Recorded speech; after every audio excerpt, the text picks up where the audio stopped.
right, greetings everybody. This is 8-Bit Alchemy from Retro Ridoctopus, and we are here with Ian, the boy wonderful Wallace from Amalga Mania, the boss wonderful, in lieu of boss rush mode being sick and his beard having to recover. Get well, boss. Get well, beard. We are also joined by my other two inky cohorts from Retro Ridoctopus, Nintendo 25. Hi guys. And Parasite Steve. Hey guys, how's it going? Hey. And what we're doing, fighters. Yes. Fighters. Fighters We're talking fighting games. Yeah. Yeah. Watch it. We got a bob. We got a weave. Bob, Get like a butterfly, sting like a bee.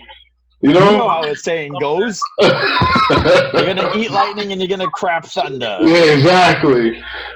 So we're gonna be going over fighting games, old fighting games news, probably some fighting games you haven't heard of, maybe some you've heard of all the time, and we're gonna go over some of our favorites and talk a lot of video games. So stick around and enjoy the show. Starting off, did we have any announcements, news, goings on? I know you guys got some stuff going on over there at Retro Ridoctopus. Yeah, we do. Yeah, we're going to that CT gaming GamerCon. GamerCon, yeah, that's what it is. Nice. So yeah, and that's at Mohegan Sun, Saturday and Sunday, March 21st to the 22nd. Nice. So, two of us will be there one day, two will be there the other. Right. Okay. So if you want to catch up with those retro guys, be in Connecticut at Mohegan Sun. Yep. So if you guys are there, stop by and say hi. Yeah. So we don't have a booth or anything, but we will be walking around the whole day. Nice.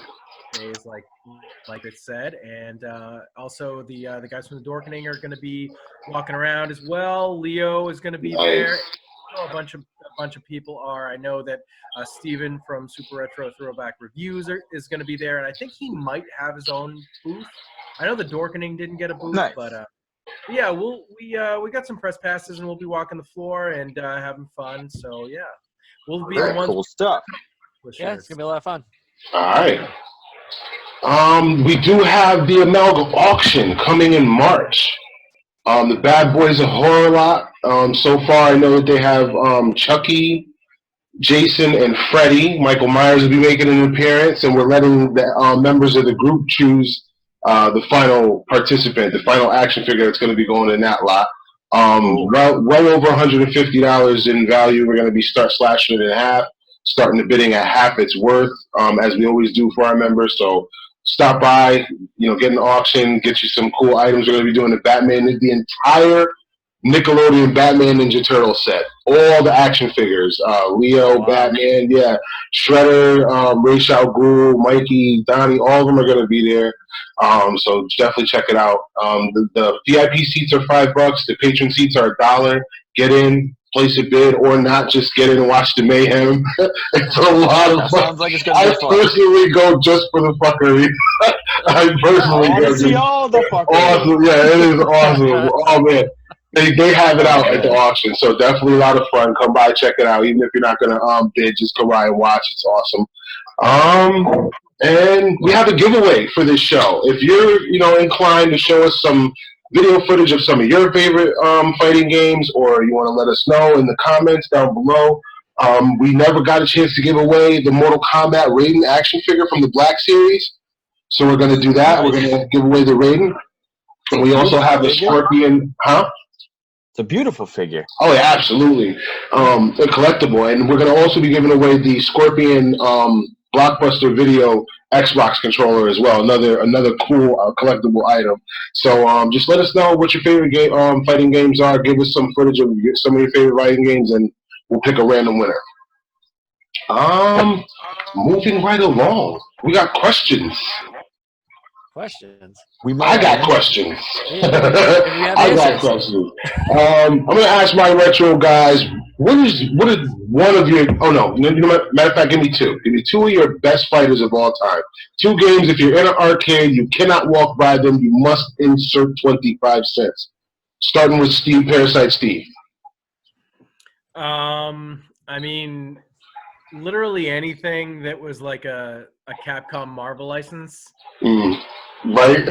Yeah. That's the good Speaks shit. for Right itself. there. Enough said. Hey, and the winners of the Great Stan Lee, enough said. Yeah, everybody who's played one knows. If you know, you know. These One are of them. awesome games. And do you have another one?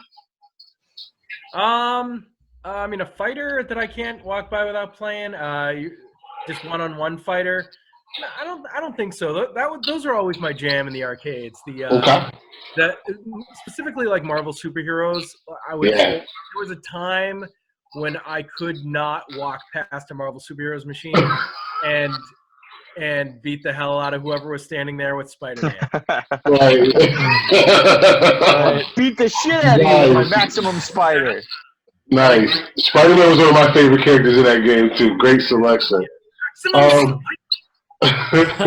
Web ball. Web swing. His movements, though, I'll say this much: his movements in that game really were awesome. Like the way that for the graphics at that time, the way they made him look, it was fun just to play as Spider. And I didn't even like playing as Spider-Man. Like he wasn't my favorite character. But you like to play as Spider-Man. Like he looked sick. Like they just made him look so stupid. Right. Cool. Like his comic accurate as hell. Like right off the comic pages, it was dope. 8-bit. Oh, okay. One that I can't pass up. I actually really like Killer Instinct. That old fighting game from the makers of Donkey Kong Country. That was a cool game I played a lot on the Super Nintendo. That was quite rare. Yeah, I love that game, but I could never figure out the combos except for the boxing guy and Cinder. Dude, Cinder was the guy. He just mashed fireball inputs and he just goes bananas. Wait, Steve, that was awesome. That sounded just like it. Cinder. Delicious. You gotta love that 16-bit audio soundtrack. I mean, as far as the world, you gotta love it. Well, that version is so much better than the SNES one. The announcer guy for Killer Instinct really had the hard R's. He'd be like, Cinder, Saber, growling, Black Orchid. So many R's. Like he was had a microphone filter and like way far away from the microphone or something. It was really weird. Yeah, but that's a cool game. I like that one. If I had to pick a second one, I'd probably say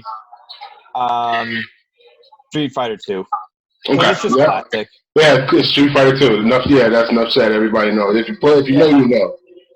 Yeah. All right, Nintendo. Now you know. Right. Well, the guys already picked out some of the best ones, so it's gonna be hard to top. But Marvel vs. Capcom 2. I just love that game so much, and I played it a ton on the Dreamcast. I want to take you for a ride. Yeah, it took me for a ride. Was the announcer a little weird? Like, I mean, I thought I was the only one who noticed that. I was like, what? As much as I love the game, that soundtrack is top tier garbage. It's weird. Okay, all right. That was really bad. Really bad. Okay. Okay, so the next one, I played Street Fighter 3.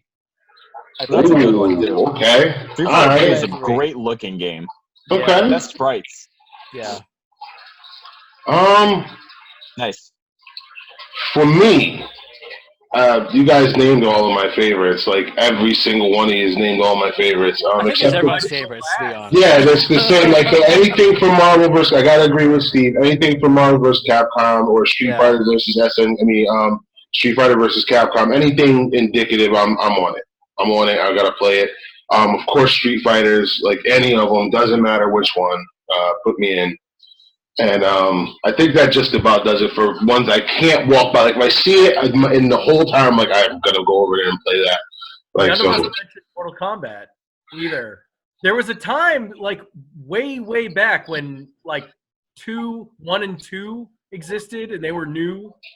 Oh my god, yeah. I'll be 100% honest. I love Mortal Kombat on the consoles now.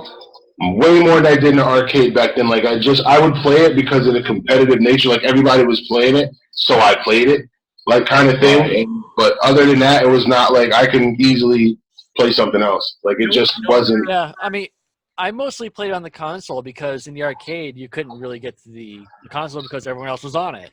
Yeah, it's like so packed with people. It's like I didn't enjoy it. I played it.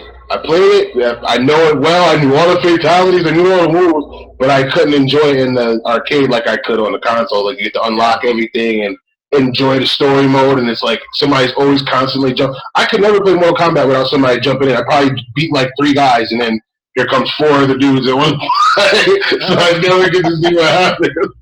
They screw up your process and. You know what I'm saying? So consoles play through the story mode. Damn it, let me beat it. But I will say this on the consoles, kick-ass game, man. Kick-ass game. Yeah. Though the early days of Mortal Kombat, very distinct early arcade memory of Mortal Kombat is that nobody really knew how to do the fatalities because they weren't like published anywhere. So pretty much you would kind of like when it came to finish him, everybody would just like go nuts on the or uppercut, or just do the classic uppercut, yeah. There would be like one guy that would be there who would totally know the fatality, and he would pull it off, and he would act like it was no thing. He was just way too cool for school. And then everybody else would be like, "Whoa!" and they would see it for the first time because they hadn't seen all the fatalities at that point. It wasn't until it came out in the home system and the moves were like in the game or listed or whatever. Yeah, you can look them up. Then, okay, people learned how to do them, but there was no way of knowing. Yeah, that's actual facts. That is actual facts. I don't remember. They were like wicked complex. Like nobody knew what to do. Right. And the first one I ever learned was the Scorpion one because it was like the easiest one. It was like block and press up twice. And then you set the guy on fire. So that was the only one I knew how to. And that's because, like Steve said, we were sitting there watching them do. Watching somebody do it, and it was like, "Show us, you must show us, please." And the guy. Another thing too with the fatalities is that you had to be at a certain spot away from the opponent. Yeah, it was a certain distance for all of them, and it's still true to this day, even on the console ones. It's that rule still applies. Yeah, it's the original video game flex. Right, being able to do that. Yeah. Second question. This one's going to be a good one. I want you guys to all give me just one of your favorite. Doesn't have to be all time, but one of your more favorite fighting game characters. Just somebody, if you're playing the game, doesn't matter which game you're playing it, you know you're going to pick him. If he's not chosen by someone else, you know you're going to pick him.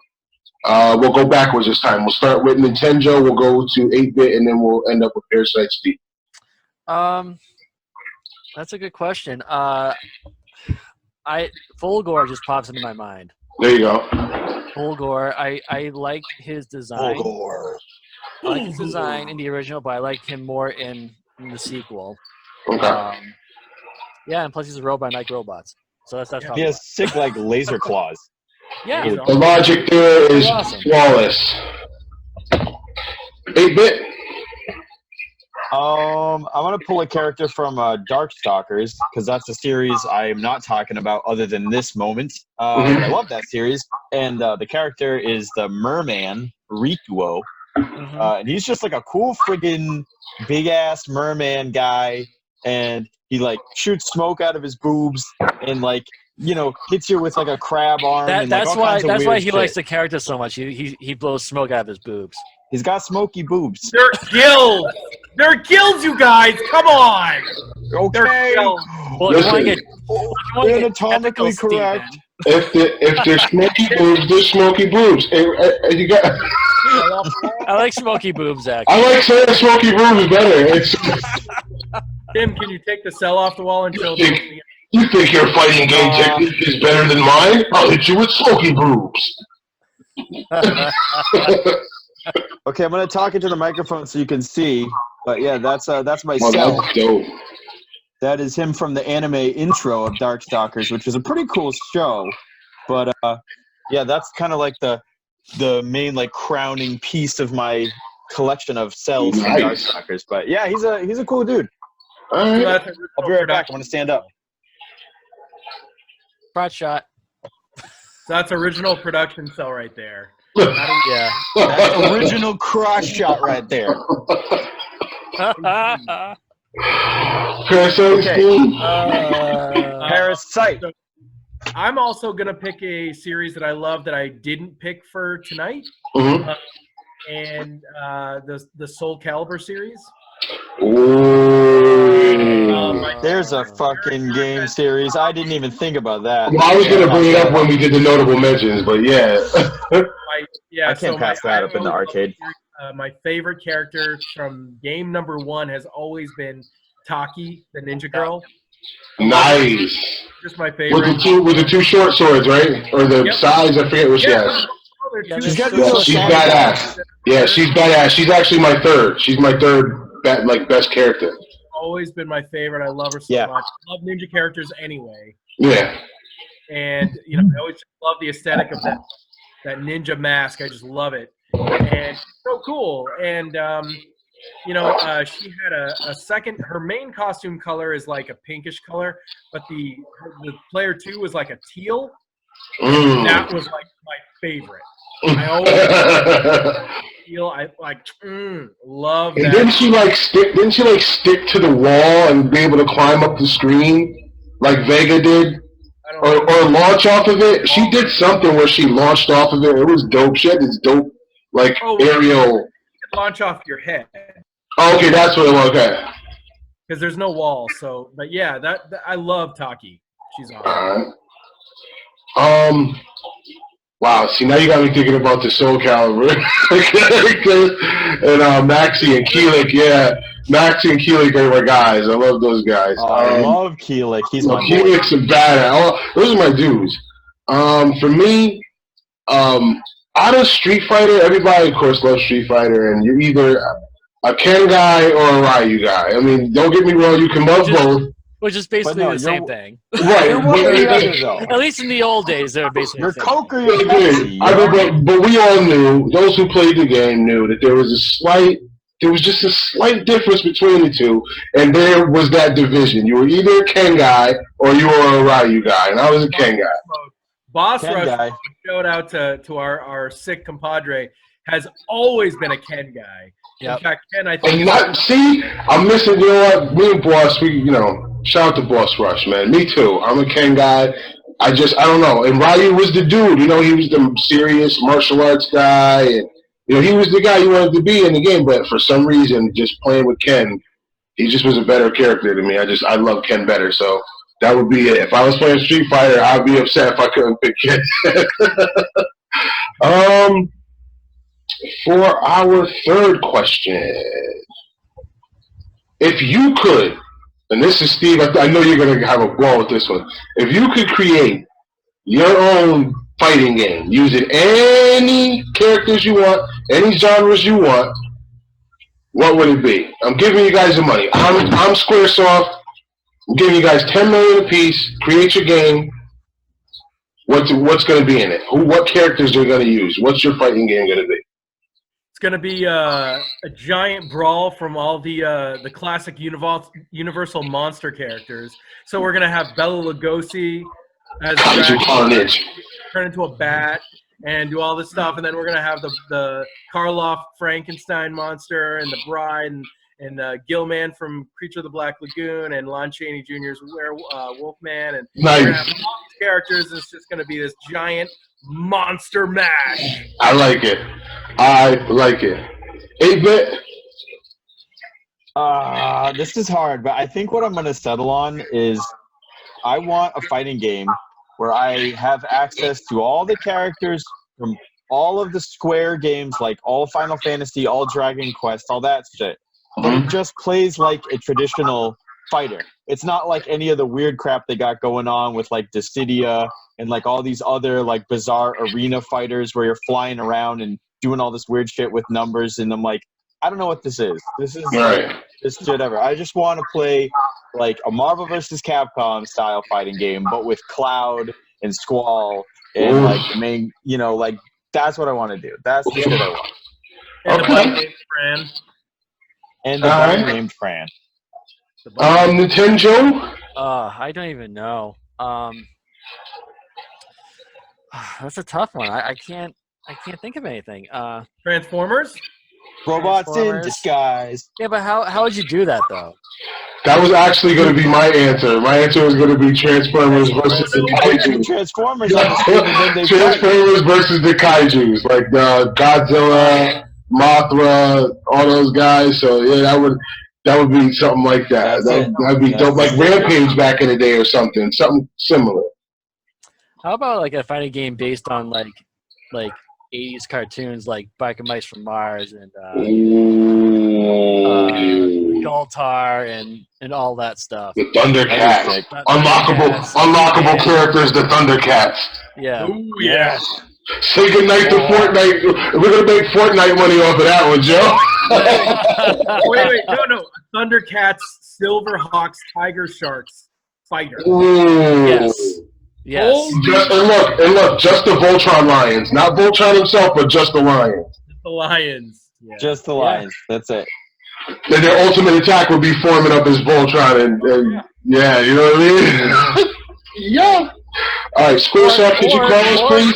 Or just have a fighting game based on Voltron and Power Rangers. Sure. Together. Yeah. Squaresoft, can you call us? We just made you $1 kajillion just now. You know, give us a call so we can design some game for you.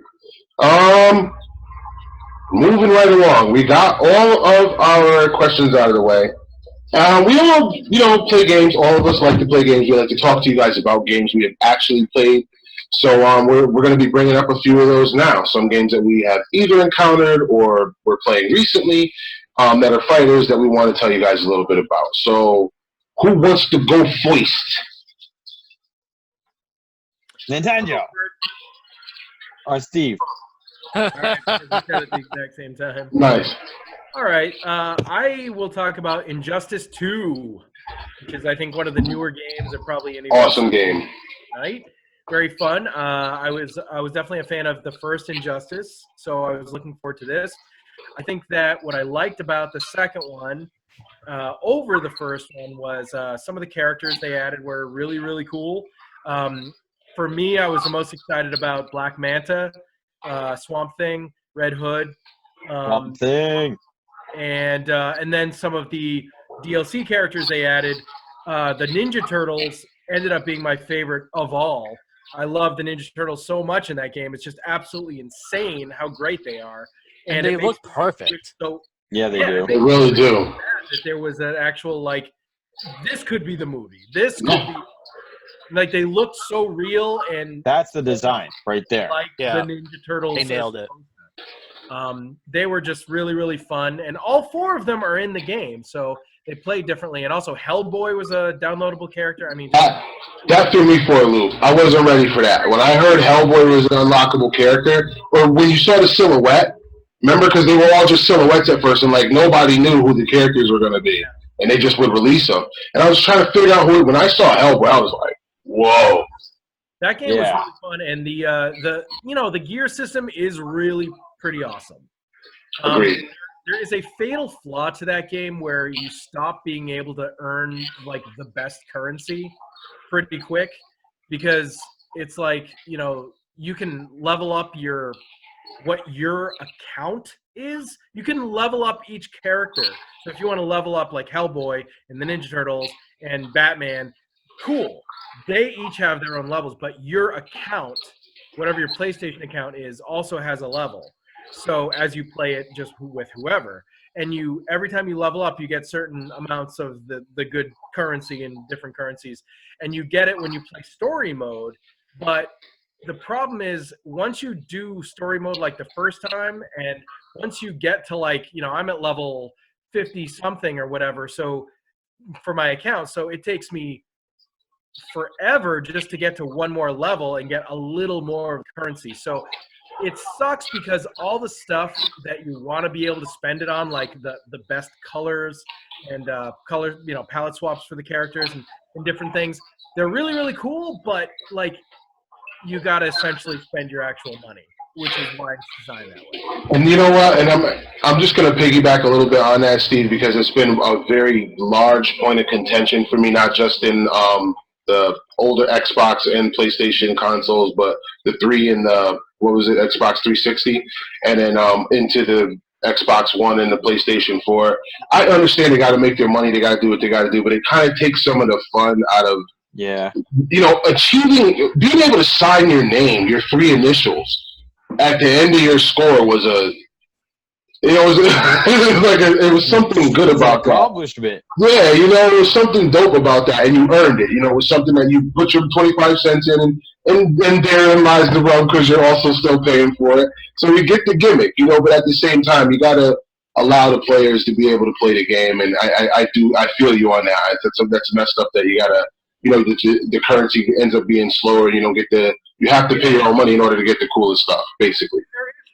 There's a lot you can do otherwise, but because like some of the because every character has like 15 or more different color palettes that you can get. Yeah. Some of them are earnable, but a lot of them are not. You have to spend the money, and the crazy thing is some of them, it's not just a palette swap; it's another character. Yeah, I heard Black Lightning, Vixen. Yeah. I hear there's a Nightwing somewhere in there. Mr. Freeze was the one that I bought, and he was for Captain Cold. Captain Cold, yep. Oh my God, it's Mr. Freeze. I want that. I hadn't tried Captain Cold up to that point. I was just like, I don't care. I need Mr. Freeze. and then I played him, and he sucks. And I literally. I took so long to get that much money of the good currency up. Right. Never get it again. Like I just won't. I won't be able to. So. I understand. Anyway, Injustice 2 is a really, really fun game, though. I do really like it. And all right.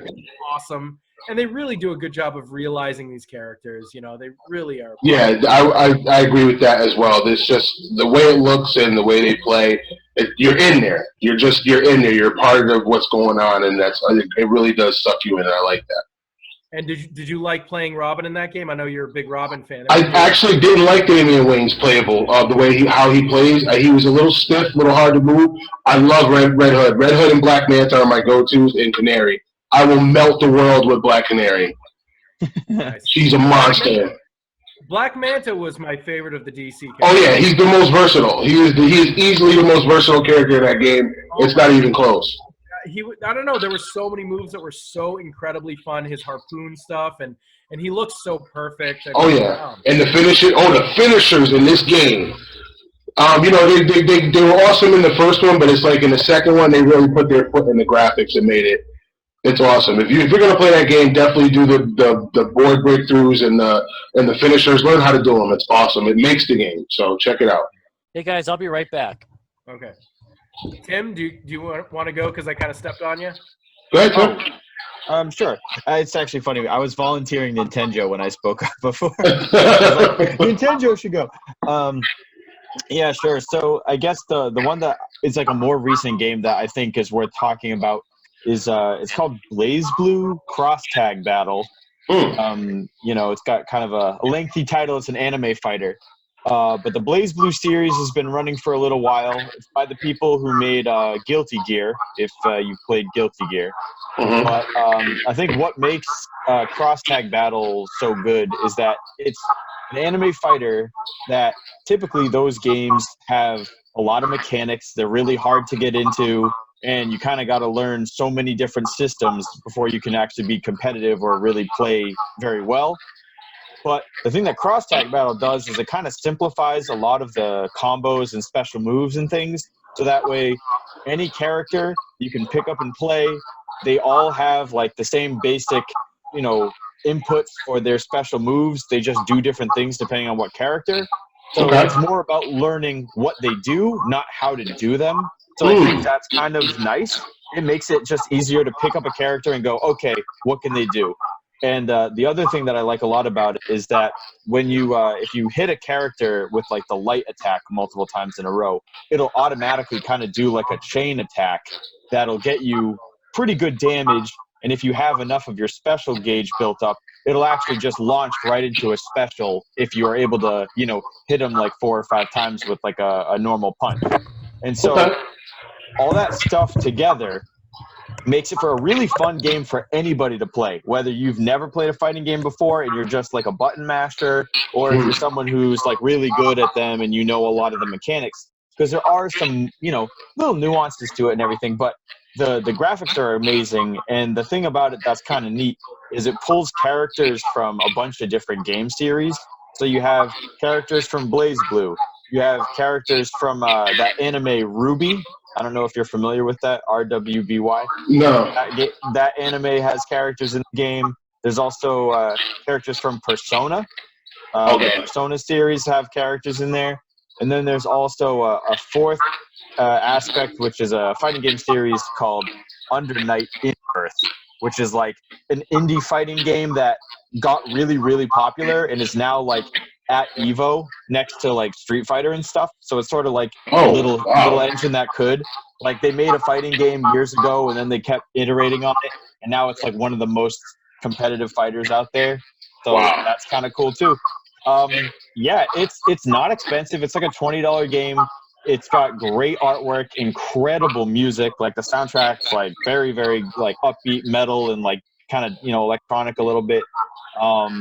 It's a good time. It's a lot of fun, and I think Blaze Blue Cross Tag Battle is definitely, I think, one of the most fun fighters I've played in like the last bunch of years. It's really good. All right, I'm definitely checking it out. I'm a huge anime fan, and it sounds like something I definitely want to get to know. Have fun with it. Yeah. Awesome. Nintendo, did you want to go with your the game you chose to talk about? Yeah. I'll talk about this little game called Killer Instinct, which you. It originally came out in 1994 for the arcade, and then later on in 1996, and eventually it was released to ports. The first one came out for the Super Nintendo, which was okay. It was an okay port. It wasn't amazing. And then Killer Instinct 2 was going to come out for the Super Nintendo as well, but that never made it. So instead, oh wow, I didn't know that. I didn't know they were ever going to do it on the Super Nintendo. Because it was going to come out around the same time as the N64. And so were just like, well, let's put on the N64 because that's going to be the new console. Because at that time, Nintendo pretty much had a lock on graphics. Like the Super Nintendo was the big papa as far as how it looked. Yeah. So they released it for the N64. The second one for the N64 called Killer Instinct Gold, which I played a lot. Was it the best fighting game? No, but out of all the N64 games, I played that one the most, maybe next to Star Fox 64. And nice. It's a really fun game. I remember Tusk being my mortal nemesis. He was such a cheap character. But yeah, I mean, I honestly liked playing most of the characters, and the music is fantastic. The graphics were, I don't know, they're N64 graphics. So, right. I mean, they didn't really age for the time they were the best. For now, not so much. But then, yeah. Right. I love the music. The characters are pretty interesting. Like I said before, I love Fulgore. I think I used him and Jago the most. And I loved trying to do the one-hit kills. Like once you get your bar filled up, you can do like a super move or whatever, and you can just annihilate your enemy in like one or two hits. So right. I thought that was fun, and plus, trying to figure out the combos, and get the ultra combo, which is like the highest. What was it like? It was something insane. It was like 86 hits or something. Yeah. Yeah. It was crazy. It was crazy. It was craziness. Yeah. like we play against the computer, like especially with Jago. Like Jago will just do that ultra, and it's like you just know that it's an ultra move. And you just like gotta like throw the control down and be like, just watch just it. kill me, right? Just like, end it, right? Yes. I actually, fun fact about Killer Instinct. I actually completed an ultra one time with Saberwolf, completely by accident, mashing buttons. You know what? I think I did. I have no clue. I could not. If you offered me $1 million right now to tell you how I did it, I'd be broke because I have no money. You got $1 million right here. I can't tell you. I wish. I think I did the same thing with Jago for the Super Nintendo. I think I did it once, and it's like how the hell did this happen? And it was completely an accident. I had the guy in the corner. Yeah, I mean, I just felt like I was just bashing buttons at this point. Like, am I okay? I'm just hitting buttons, just doing this combo, whatever. I'm doing this. And it's Oh my god, you guys! Oh my god, did you just see it? That was the worst part, Steve. Absolutely no one was around. Not the family, dog, no one. It was just me. It was just me. So technically it didn't even happen. Yeah. I remember for the longest time the ending the boss music for Killer Instinct 2/Gold was written by Megadeth. And I remember back then when Napster was the thing, before, downloading was illegal, it was labeled as a Megadeth song. Or maybe I'm thinking of something else. I could be wrong, but it sounded a lot like a Megadeth song. We downloaded a song that was the Gargus theme, and it said it was Megadeth, but I don't think it actually is. I don't think so either. But it does sound a lot like Megadeth, though.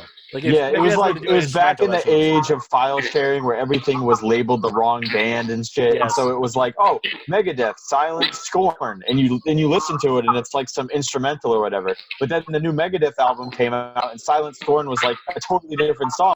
And so we're like, what the hell was that song we downloaded? Megadeth, Silent Scorn. And then we found out like years later that it was just one of the songs from Killer Instinct Gold. Right, Okay. Yeah. Gargus!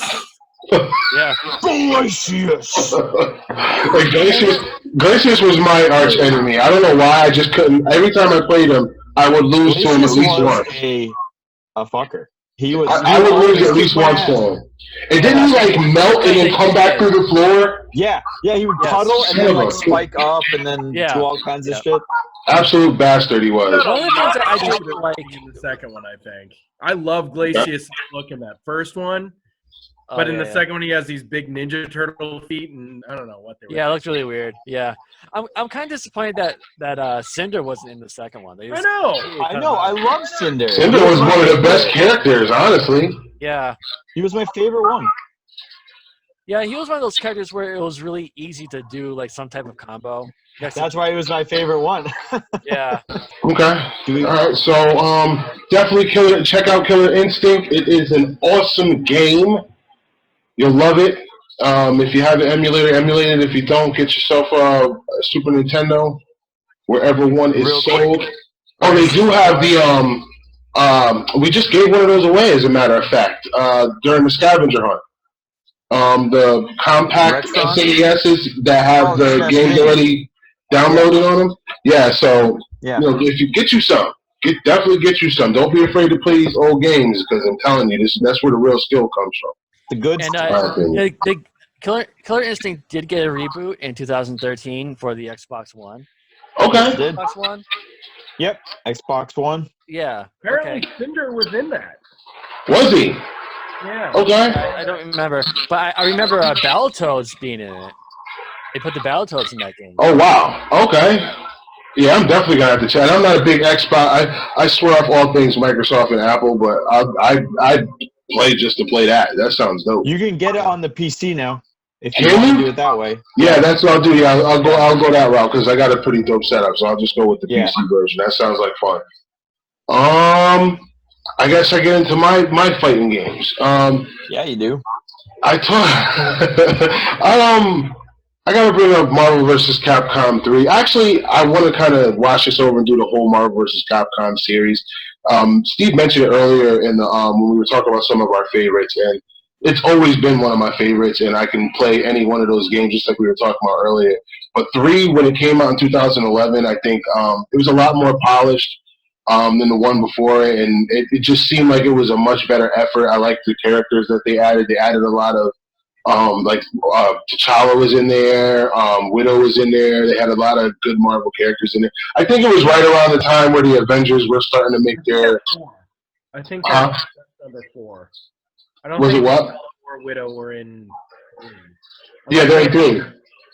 Were they added for that, like the Ultimate Edition then? Ultimate Edition, that's the one. Ultimate Marvel vs. Capcom Ultimate Edition. Okay. And I liked it. I liked it a lot better than the first three. That's what I was talking about when I said the first one that came up, the one before it, was 3. And it seemed like it was a much better effort, a little more polished, had better characters, and I liked it a lot better. It had the Winter Soldier in it. And it seemed like it was really indicative of the movies, that the movies were real popular, and they had a lot of the movie characters, I guess, to kind of boost movie sales or whatever. But it ended up being a damn good game. It wasn't so much great story. Like, I never really played those games for the story. It was dope to go through the different characters, but it was just the carnage. It was just being able to wallop Thanos with Captain America or to throw Spider-Man around the room with the Hulk. That's why you're playing these games. The best two properties coming together, and like the stuff that you got from Capcom and everything from Marvel. It's just like it's the best. I don't think. And that's another thing. That's actually another thing I wanted to bring up about this game. The Capcom characters. I mean, Bionic Commando, Jill Valentine. I mean, you're talking about some of the Mega Man. You're talking about some of the Capcom characters. Dante, you got some awesome. Oh my God! Like, Firebrand, yeah. Some of the Capcom characters in this game are just amazing. So if you like either or, if you like video games and comic books, or comic books and video games, this is where you belong. This is what you need to your chocolate in my peanut butter. I do like that. Yeah. I like that a lot. You can try it. It's delicious. It's delicious. Yep. So, can I show you guys something? Hey, look. I was in a fight the other day. You want to see? Look at this. Oh, what happens, dude? What the hell happened to you? You get hit with an acorn? Well, you get hit by a razor? You gotta let me talk. So the camera goes on me. Okay. I lost a fight with the fridge. The fridge? Steve, don't pick fights with the fridge. Yeah, but you should see that fucking fridge, though. You beat the shit out of that fucking thing? Oh my God, that fridge is in rough shape now. Door barely closes. I mean, it doesn't hardly get cold enough anymore. I mean, I can't. That'll teach that fridge to start a fight with Steve. But definitely check it out. It's an awesome game. There is no strategies. Just do the best you can to kill the other guy. That is the name of the game. There are some awesome combos, and I guess if you want to take time to learn the intricate combos and different defenses for certain moves, you can. I just like to learn the characters that I like and do the best I can fighting people and computer characters that come my way. Right, but I like the fact that the final boss is Galactus, and he takes up the entire screen. And that's bringing it back to like the other ones. Apocalypse, I think, was one of the first ones. What I really liked though about Galactus was that if you lost to him, then the world ends. You know what I mean? If you beat him, if you lose to him, the world ends or something like that. Like if you want to, do you want to have it continues? I don't remember. I remember fighting him and I lost a bunch of times, and he just ends up. Oh, it resets. The reality resets because the whole point is to get your hand on the Infinity Stone so that when you do fight him, you have the ability to repel Galactus. And I think what happens is if you lose the whole reality, because it's weird anyway. It's like Wakanda and Asgard are mixed together, and it's just like it's the melding of two worlds. That's basically what they're doing. That's why the Capcom characters are there. And so yeah, I do remember that part. Yeah. And the other game I wanted to talk about was Mortal Kombat 11. Not really a whole lot to say. Everybody who's ever played a fighting game knows about the Mortal Kombat series. A lot of the same characters, but like the T800, playing a fighting game with the T800, definitely scored. Cool. Definitely awesome. That was awesome. That's cool. Spawn is in the game. They added a couple of dope characters to the Mortal Kombat roster that you gotta, just for that reason, and that was mainly why I brought it, because I saw the list of playable characters, and I was like, oh man, I gotta play this game. Kind of like Injustice 2. Like, I was gonna buy it anyway because the first game was dope, but the playable, unlockable characters really did it for me, so. That's awesome. And Spawn's a fighting game veteran because he was in Soul Calibur 2 for the Xbox. He sure was. I think he might have the title for most crossovers as far as fighting games are concerned. Outside of Ryu, I think. I think Ryu's been a little bit everywhere. Yeah. That's true. But like for a character who's not from a fighting game, right, to just be everywhere. Yeah, because he's fucking awesome. He's Spawn. Yeah, he's Spawn, right? It's not really play as him. He's the coolest. So did they bring Rain into 11? The purple ninja? No. Noob Saibot, I believe, is in there, but I don't know if they brought Rain in. Why did they drop Rain? Rain is the shit. I love Purple Rain. They did have a whole bunch of... It can't rain all the time, Steve. They had